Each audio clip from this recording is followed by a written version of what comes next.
2 अक्टूबर को जन स्वराज पार्टी की स्थापना होने है, इसलिए सारे वर्गों को, सारे समुदायों को, सारे समाज के हर एक लोगों को पटना में बापू सभागार में इस तरह के कार्यक्रम करके और तब 2 अक्टूबर के हम लोग पार्टी स्थापना की ओर बढ़ेंगे। हम लोगों का लक्ष्य है कि 5 लाख लोग जुटकर और उस समय जिस दिन पार्टी बनेगी उस दिन 1 करोड़ की संख्या लोग सदस्य रहेंगे। इसके भूतपूर्व घटना बिहार की राजनीतिक गलियारे में होने वाली है, क्योंकि बापू सभागार में कभी भी किसी राजनीतिक दल ने इसको भरने का महिलाओं से कभी भी प्रयत्न नहीं किया, क्योंकि वो इस काम को करने में अक्षम थे, इसलिए आज तक नहीं करते।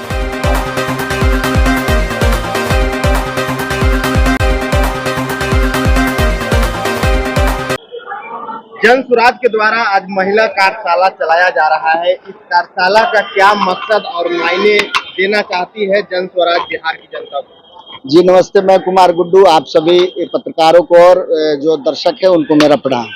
देखिए, आज एक अभूतपूर्व घटना बिहार की राजनीतिक गलियारे में होने वाली है, क्योंकि बापू सभागार में कभी भी किसी राजनीतिक दल ने इसको भरने का महिलाओं से कभी भी प्रयत्न नहीं किया, क्योंकि वो इस काम को करने में अक्षम थे, इसलिए आज तक नहीं करते। अभी कार्यक्रम शुरू नहीं हुआ है, मगर हॉल पूरा फुल हो गया है और बाहर लोग बहुत संख्या में खड़े हैं, रास्ते में बहुत लोग हैं।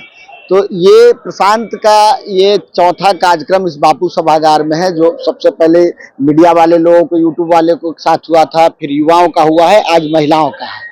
2 अक्टूबर को जन स्वराज पार्टी की स्थापना होने है, इसलिए सारे वर्गों को, सारे समुदायों को, सारे समाज के हर एक लोगों को पटना में बापू सभागार में इस तरह के कार्यक्रम करके और तब 2 अक्टूबर के हम लोग पार्टी स्थापना की ओर बढ़ेंगे।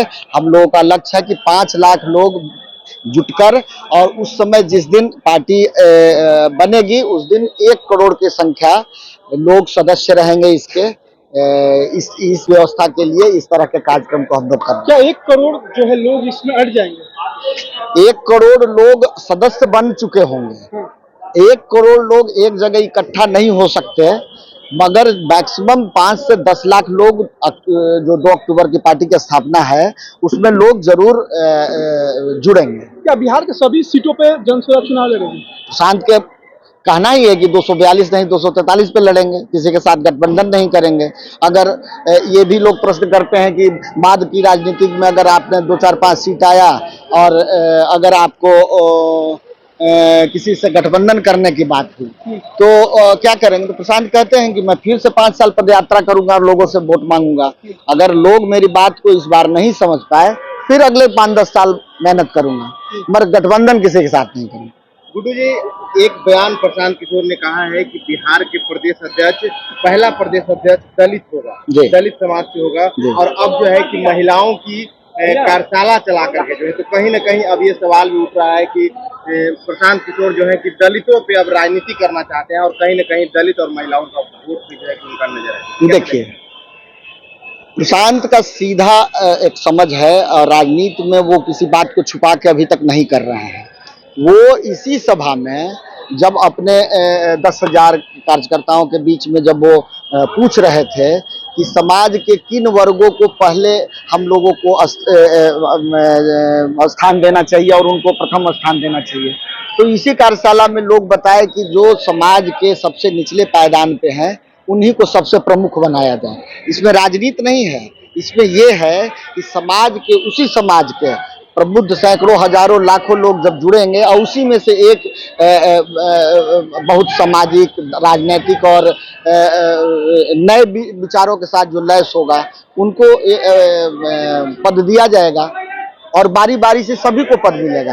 अब लोगों के मन में ये सवाल आ रहा है कि जैसा कि लोग भी चाह रहे थे कि कोई नया दल आए और इस बिहार के अन्न में कुछ काम करे, लेकिन अब लोगों के सवाल है कि आखिरकार प्रशांत किशोर पर क्या भरोसा करना चाहिए या प्रशांत किशोर की जन स्वराज अन्य दलों की तरह जो है कि सत्ता में या पावर मिलते के साथ वो भी अपना गिरगिट का रंग बदल दे। अब देखिए, चुनाव के बाद क्या होना है ये किसी के अंदर नहीं घुसा हुआ है, मगर आदमी, हम लोग सब एक दूसरे पे, समाज में आगे आने वाले भविष्य के बारे में किसी पे विश्वास करते हैं।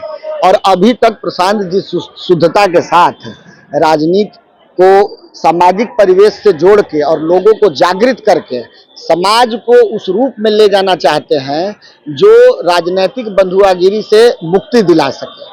लोगों को क्या बता रहे हैं कि लोग अभी तक जाति धर्म अनेक मुद्दों पे प्रलोभन पे 5 किलो अनाज पे सम्मान निधि पे अन्य कारणों से वो वोट करते हैं। वो कहते हैं कि अगर बिहार को विकास करना है तो शिक्षा प्रथम जरूरी है और जब तब तक वो नहीं हो सकता है जब तक शिक्षा में आमूलचूल परिवर्तन न हो। उसके लिए लोगों को ये आह्वान कर रहे हैं कि अपने बच्चे को मुंह देख के वोट दीजिए। वोट किसी को दीजिए मगर ये देखिए परखिए कि आपके बच्चों के भविष्य के लिए जो शिक्षा की अच्छी व्यवस्था, रोजगार की अच्छी व्यवस्था, बुजुर्गों को पेंशन की अच्छी व्यवस्था, महिलाओं के लिए राजनीति में स्थान, इन सब चीजों को कौन करेगा। इसके लिए प्रशांत एक प्लेटफॉर्म बना रहे हैं। और विक्रम से काफी सैकड़ों गाड़ी जो है आपके नेतृत्व में आया है, कैसे लोगों को धन्यवाद। और स्वेच्छा से जिस तरह का कार्यक्रम होता है, नोटिफिकेशन जाता है, मैसेज जाता है पार्टी कार्यालय की तरफ से, तो लोग आने के इच्छुक रहते हैं। उसका अरेंजमेंट हमने किया है, लोग बड़ी संख्या में आए हैं, इसके लिए उनको धन्यवाद देते हैं। और आगे भी मैं चाहता हूं कि लोग आएँ, देखें इस तरह की कार्यशाला को और समझें कि प्रशांत क्या करना चाहते हैं। जब तक अपनी आंखों से नहीं देखेंगे तो समझ नहीं सकते हैं। मेरा नाम कुमार गुड्डू है, मैं विक्रम से बिलोंग करता हूँ और जन सुराज के डे फर्स्ट से जब 2 अक्टूबर 2022 को प्रशांत जी भितरवा से कार्यक्रम शुरू किए थे, उसी दिन से इनके साथ जुड़ा हूँ, इनके विचारों से प्रभावित हूँ। और मैं राजनीति के बारे में बहुत ज़्यादा पहले व्यक्तिगत तौर पे रुचि नहीं लेता था, मगर प्रशांत के बिहार में आने के वजह से मैं उनके कार्यों में थोड़ा कंधा अपना भी लगाने का प्रयास सदैव करते रहते हैं।